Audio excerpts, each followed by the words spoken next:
It was a quiet afternoon in our neighborhood. My wife had just returned home after serving 7 months on the USS Truman. She was still in her Navy uniform, medals shining, standing tall and proud. I was at the front door, waiting to hug her. But before she could even take her bag out of the car, the neighborhood nightmare, Karen from the HOA, peeked out from behind her curtain and stormed outside like she owned the place. She looked at my wife and immediately went full crazy. "You can't park here! What is this military vehicle doing in our neighborhood?"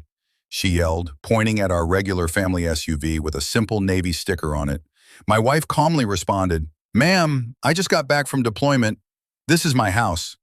But Karen wasn't listening. She started yelling louder, accusing my wife of impersonating a military officer and claiming she was bringing military-grade weapons into the neighborhood. I thought she was joking at first, but no, she actually called 911. Within 5 minutes, 2 police cars pulled up.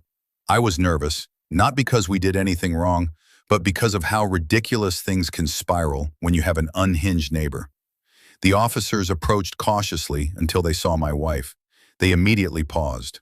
One of them looked closely at her uniform and literally said, "Ma'am, are you active duty?"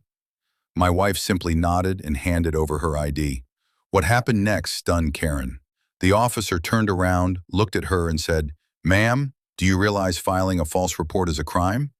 She went pale, but then it got even better.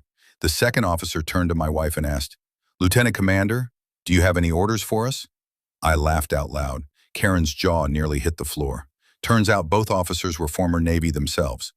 They ended up thanking my wife for her service while Karen stormed off back to her house muttering something about calling the HOA board.